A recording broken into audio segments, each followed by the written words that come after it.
28 फेब्रुवारीला अमेरिका आणि इस्रायलने इराण विरुद्ध युद्ध छेडलं. यात इराणचे सर्वोच्च नेते आयातुल्ला अली खामोनी मारले गेले. एका सार्वभौम देशाच्या प्रमुखाची दुसऱ्या देशाकडून हत्या होते. ही आंतरराष्ट्रीय पातळीवरची अत्यंत खळबळजनक घटना होती. या घटनेनंतर पुढच्या 24 तासात भारताचे पंतप्रधान नरेंद्र मोदी यांनी सोशल मीडियावर तब्बल 25 पोस्ट टाकल्या. आखाती देशांच्या प्रमुखाशी फोनाफोनी केली.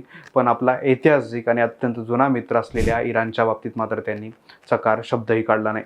खामोनींच्या मृत्यूवर साधा शोक व्यक्त करायला भारताला 5 दिवस लागले आणि इराणच्या राष्ट्राध्यक्षांना फोन करण्यासाठी पंतप्रधान मोदी यांनी तर तब्बल 13 दिवस लावले. आंतरराष्ट्रीय राजकारणात एका जुन्या मित्राला दिलेली ही वागणूक जागतिक पातळीवर आश्चर्य निर्माण करणारी होती. पंतप्रधान मोदींच्या 13 दिवसाच्या मौनाची केवळ भारतात नाही तर जगभरात चर्चा आहे. त्यामुळे आज आपण या व्हिडिओत पंतप्रधानांच्या मौनामागची पडद्यामागची स्टोरी काय, भारत, इस्रायल, अमेरिका आणि इराण या त्रिकोणी सापळ्यात नेमकं काय शिस्त आहे आणि भारताने हे गूढ मौन का बाळगलं हे समजून घेणार आहोत. त्यामुळे व्हिडिओ शेवटपर्यंत बघा आणि पुढे जाण्याआधी टीओडी मराठीला लगेच सबस्क्राईब करायला विसरू नका. नमस्कार, मी ज्ञानेश्वर रेड्डी, तुम्ही पाहताय टीओडी मराठी. 28 फेब्रुवारीला हल्ला झाल्यानंतर रशियासारख्या देशाने तातडीने याला आंतरराष्ट्रीय कायद्याचं उल्लंघन म्हणत अमेरिकेचा कडक शब्दात निषेध व्यक्त केला. पण भारताने मात्र कोणतीही प्रतिक्रिया दिली नाही. घटनेच्या 5 दिवसानंतर भारताचे परराष्ट्र सचिव इराणच्या दूतावासात गेले आणि त्यांनी तिथल्या शोक पुस्तिकेवर स्वाक्षरी केली. JNUचे प्राध्यापक आणि आंतरराष्ट्रीय संबंधांचे अभ्यासक राजन कुमार यांनी टाइम्स ऑफ इंडियाशी बोलताना या संपूर्ण घटनाक्रमावर अतिशय चपखल भाष्य केलं. राजन कुमार यांच्या मते भारताची शांतता आणि वेळकाढूपणा ही एक अत्यंत विचारपूर्वक आखलेली रणनीती होती.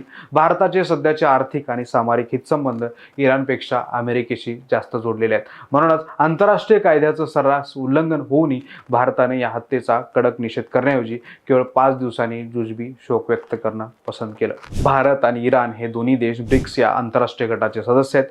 तरीही भारतानं अमेरिकेला न दुखावण्याची अत्यंत सावध भूमिका घेतली. याच संदर्भात इस्रायल दौऱ्याची वेळ ही खूप महत्त्वाची ठरते. या हल्ल्याच्या अवघ्या 2 दिवस आधी पंतप्रधान मोदी इस्रायलमध्ये होते. त्यांनी इस्रायलला खंबीर पाठिंबा दिला होता. राजन कुमार यांच्या मते या दौऱ्याची वेळ पूर्णपणे चुकीची ठरली आणि आंतरराष्ट्रीय पातळीवर यातून भारताच्या भूमिकेबद्दल खूप चुकीचा संदेश गेला. त्यामुळेच भारत सध्या पूर्णपणे वेट अँड वॉच मोडमध्ये आहे. भारताचे माजी राष्ट्रीय सुरक्षा सल्लागार आणि माजी परराष्ट्र सचिव शिवशंकर मेनन यांनी भारताच्या बदललेल्या धोरणावर अत्यंत प्रकट शब्दात चिंता व्यक्त केली आहे. मेनन यांच्या मते भारताचं हे मौन पूर्णपणे अनाकलनीय आहे. एका शेजारी देशाच्या प्रमुखाची दुसऱ्या देशाकडून हत्या होते आणि भारत 5 दिवस काहीच बोलत नाही. हे आपल्या आजवरच्या स्वतंत्र परराष्ट्र धोरणाला छेद देणार आहे. द वायरशी बोलताना मेनन यांनी केलेल्या विश्लेषणातून भारतीय परराष्ट्र धोरणाच्या संबंधात काही गंभीर ट्रेड समोर येतोय. पूर्वी भारतानं नेहमीच अन्यायाविरोधात आवाज उठवलाय, मग ते पॅलेस्टाईनचं संकट असो वा इतर आंतरराष्ट्रीय प्रश्न. पण आता आपण प्रत्येक महत्त्वाच्या आंतरराष्ट्रीय मुद्द्यावर गप्प बसत आहोत किंवा मतदानापासून दूर राहत आहोत. आता आपण आपली धोरणात्मक स्वायत्ता गमावत आहोत. यावर मेनन बोट ठेवतात. आपण केवळ अमेरिकेच्या तालावर नाचत असल्याचं चित्र जगात निर्माण झालंय. भारताच्या राजमुद्रेवर सत्यमेव जयते असं वाक्य आहे, पण जागतिक मंचावर अन्यायाविरुद्ध सत्य बोलण्याची वेळ येते तेव्हा भारत गप्प बसतो. यामुळं ग्लोबल साऊथ आणि ब्रिक्स देशांमध्ये भारताची विश्वासार्हता आणि प्रतिमा खूप वेगानं मलिन होते, अशी चिंता मेनन बोलून दाखवतात. भारताने अमेरिकेच्या दबावाखाली मौन बाळगलंच होतं. तर मग 12 मार्चला म्हणजेच तब्बल 13 दिवसानंतर पंतप्रधानांनी इराणच्या राष्ट्राध्यक्षांना फोन का केला, यामागच्या वास्तवाची चर्चा द हिंदूसाठी भारताच्या आंतरराष्ट्रीय संबंधावर लक्ष ठेवणाऱ्या डिप्लोमॅटिक एडिटर सुहासिनी हैदर यांनी एका व्हिडिओत व्यक्त केली. इराणवर हल्ला झाला तेव्हा इराणने होर्मुझची सामुद्रधुनी बंद केली. यात चिंचोळ्या सागरी मार्गाने जगातील बहुतांश इंधनाची वाहतूक होते. भारत आखाती देशांमधून 40% कच्चे तेल आयात करतो, ज्याची किंमत साधारण $70 अब्ज आहे. याशिवाय आपल्या एकूण गरजेच्या 68% LNG गॅस आणि 47% LPG गॅस आपण याच भागातून आणतो. सुहासिनी हैदर यांच्या मते या 13 दिवसाच्या मौनाचा अत्यंत भयंकर असा फटका भारताच्या देशांतर्गत अर्थव्यवस्थेला बसला.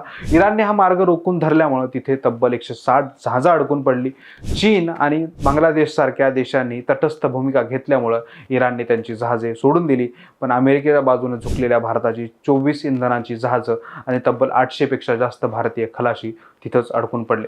जहाज अडकल्यामुळं भारतात अचानक घरगुती आणि व्यावसायिक गॅस सिलेंडरची मोठी टंचाई निर्माण झाली. गॅसचे वेटिंग 25 ते 45 दिवसावर पोहोचले. दुसरीकडे जागतिक तणावामुळे भारताच्या शेअर बाजारात कोट्यावधी रुपयांच्या गुंतवणुकीचा कचरा झाला. अक्षरशः रक्तपातासारखी स्थिती झाली. गुंतवणूकदारांचे 9 लाख कोटी रुपये एका झटक्यात बुडाले. भारताने इराणला केलेला तो फोन मित्राची विचारपूस करण्यासाठी नव्हता, तर देशातील गॅस टंचाई आणि अडकलेली जहाज सोडवण्यासाठीची ती एक आर्थिक हतबलता होती. म्हणूनच त्या फोन कॉल नंतर भारत सरकारने जारी केलेल्या एका निवेदनात हल्ल्याचा साधा निषेध नव्हता किंवा निषेधाचा सूरही नव्हता. त्यामध्ये केवळ वस्तू आणि ऊर्जेची अनिर्बंध अशी अखंडित वाहतूक यावर भर होता. इराणने या फोन कॉलची दखलही घेतली, काही प्रतिक्रिया दिली नाही. हा एक प्रकारे महासत्ता होऊ घातलेल्या भारताचा राजनैतिक अपमान असल्याचं म्हटलं जातं. या सर्व आंतरराष्ट्रीय कोंडीचा आणि अर्थव्यवस्थेला बसलेल्या फटक्याचा थेट परिणाम देशांतर्गत राजकारणात पाहायला मिळाला. विरोधी पक्षनेते राहुल गांधी यांनी संपूर्ण प्रकरणावरून सरकारवर अत्यंत गंभीर आरोप केले. त्यांनी आरोप केला की पंतप्रधान नरेंद्र मोदी आता भारताचे नाही तर अमेरिकेचे पंतप्रधान असल्यासारखं वागत आहेत. त्यांनी देशाची संपूर्ण ऊर्जा सुरक्षा अमेरिकेच्या दावणीला बांधली आहे. आपण कुणाकडून तेल घ्यायचं हे आता अमेरिका ठरवत आहे. राहुल गांधी यांच्या या भूमिकेमुळे या प्रश्नाला थेट देशांतर्गत राजकारणाची किनार मिळाली आहे. त्यांनी पेट्रोलियम मंत्री हरदीप सिंग पुरी यांच्यावर थेट निशाणा साधला. पुरींचं नाव बाललैंगिक कुप्रसिद्ध एपिस्टेल फाईल्समध्ये असूनही त्यांच्या मुलीच्या कंपनीत अब्जाधीश जॉर्ज सोरेस यांचा पैसा आला. त्यामुळे ते अमेरिकेच्या दबावाखाली काम करत आहेत असा खळबळजनक आरोप राहुल गांधींनी केला. अमेरिकेला खुश करण्याच्या याच तडजोडीमुळे भारतात आज गॅस सिलेंडर मिळत नाही आणि जनता महागाईत होरपळत आहे. ही बाब त्यांनी अधोरेखित केली. यावरून आंतरराष्ट्रीय कूटनीतीतील एक चूक देशात कसा राजकीय भडका उडवू शकते हे दिसून येतं. थोडक्यात काय तर आंतरराष्ट्रीय राजकारणाचा हा 13 दिवसाचा खेळ भारताच्या चांगला टालाय. प्राध्यापक राजन कुमार म्हणतात की भारतानं इस्रायल आणि अमेरिकेच्या प्रभावाखाली येऊन एक ध्रुवीय धोरण राबवण्याऐवजी बहुध्रुवीय धोरण स्वीकारलं पाहिजे. इस्रायल आपला मित्र असला तरी त्याच्यासाठी आखाती देशांमधील आपले जुने संबंध, आपले मोठे आर्थिक हितसंबंध आपण पणाला लावू शकत नाही. भारताचं हे बदललेलं परराष्ट्र धोरण तुम्हाला कसं वाटतं? अमेरिकेच्या दबावाखाली येऊन 13 दिवस मौन बाळगल्याचा पंतप्रधान मोदीवरील आरोप आणि इराणसारख्या जुन्या मित्राला वाऱ्यावर सोडणं भारतासाठी अडचणीचं ठरतंय का? तुमचं प्रखड मत खाली कमेंट बॉक्समध्ये नक्की सांगा.